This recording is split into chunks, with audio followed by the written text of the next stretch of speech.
It's really just finding out the rhythm of the team now, of the other guys when you insert a guy like JT. Mga idolo, ang dahilan ng shooting problem ng Boston Celtics ay hindi ang sistema, kundi mismo ang superstar nila na si Jason Tatum. At ang nagsabi pa nito ay isang NBA legend, si Tracy McGrady. Pero may punto nga ba si T-Mac o masyado lang siyang harsh kay Tatum?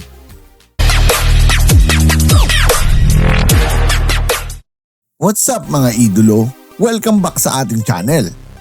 Mainit na naman ang usapan sa NBA ngayon dahil sa controversial na statement ng Hall of Famer scorer na si Tracy McGrady. Ayon kay T-Mac, isa sa dahilan kung bakit nagkakaroon ng shooting struggles ang Boston Celtics ay dahil sa paraan ng paglalaro ni Jason Tatum. Mga idolo, kung titignan natin ang stats ng mga huling laro ng Celtics, parang may konting katotohanan nga. Dalawang huling games ni Tatum, 3 out of 15 shooting, may 6 out of 16 shooting. At ang mas nakakagulat pa, hanggang ngayon wala pa siyang 30-point game sa recent stretch na ito. At sa pinakahuling laro nila, natalo pa ang Celtics sa Minnesota Timberwolves kahit wala ang kanilang superstar na si Anthony Edwards. Kaya ang tanong ngayon ng NBA World, may point ba si Tracy McGrady o simpleng slump lang ito ni Tatum? Pag-usapan natin mga idolo. Si Tracy McGrady ay hindi basta-basta nagsasalta pagdating sa scoring. Isa siya sa pinaka-lethal scorer noong panahon niya sa NBA. Kung matatandaan ninyo, 7-time All-Star, 2-time scoring champion, isa sa pinaka-unstoppable isolation player noong 2000s. Kaya nang magbigay siya ng analysis tungkol sa Boston Opens, maraming fans ang napaisip. Ayon kay T-Mac, ang problema raw sa Celtics Opens ay minsan nagiging stagnant kapag si Tatum ang nag-i-initiate ng plays. Ibig sabihin, masyadong maraming ISO plays, nababawasan ang ball movement, nawawala ang rhythm ng shooters. At kapag hindi pumapasok ang tira ni Jason Tatum, nadadamay ang buong offense ng Boston. At kung titignan ang huling laro nila kontra Minnesota, parang yun nga ang nangyari.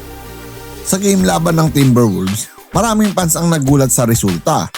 Dahil kahit wala ang kanilang best player na si Anthony Edwards, natalo pa rin ang Boston.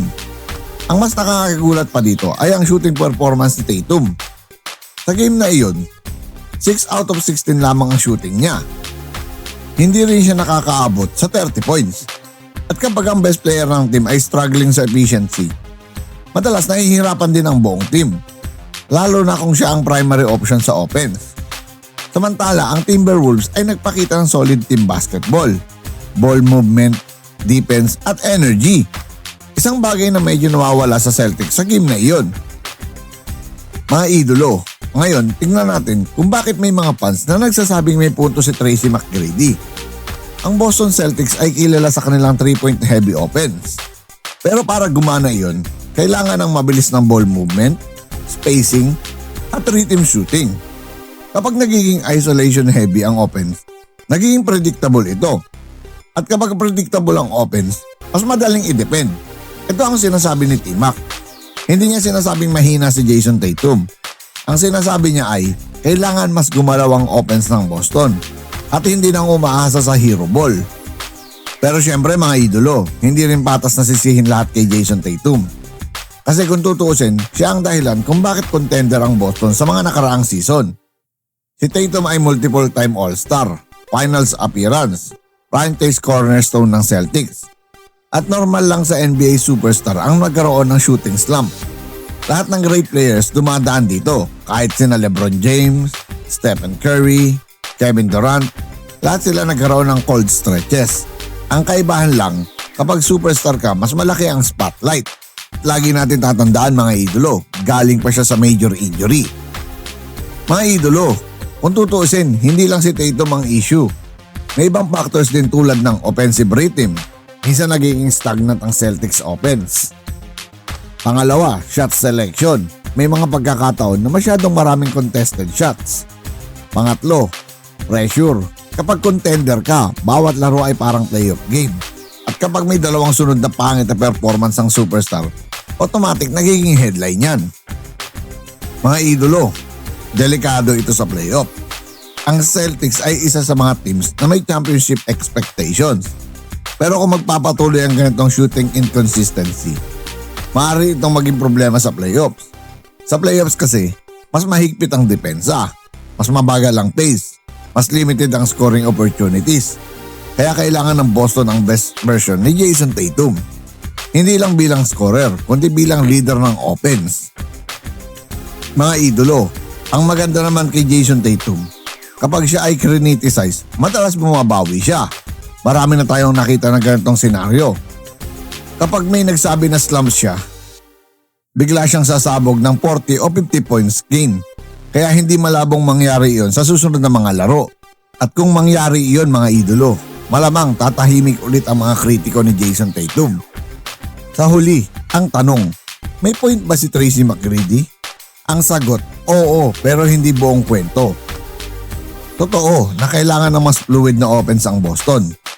Pero hindi makatarungan na isisi lahat kay Jason Tatum. Dahil sa NBA, ang slump ay bahagi ng laro o kahit saan pang liga yan mga idolo. At ang tunay na sukatan ng superstar ay kung paano siya bumabawi.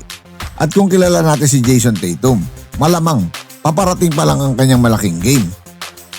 Kung nagustuhan nyo ang breakdown na ito tungkol kina Tracy McGrady at Jason Tatum, hit like and subscribe at i-comment ninyo sa baba. May point ba si T-Mac o masyado lang niyang sinisisi si Tatum? At sa tingin ninyo, makakabalik ba agad ang 30 plus points game ni Jason Tatum sa susunod na mga laro? Abangan natin yan.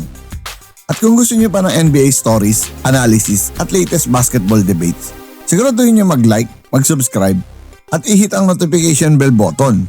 Dahil dito sa channel na ito, basketball ang tunay na panalo. Once again, this is your Spotlight and Sports. Maraming salamat mga ka-sports.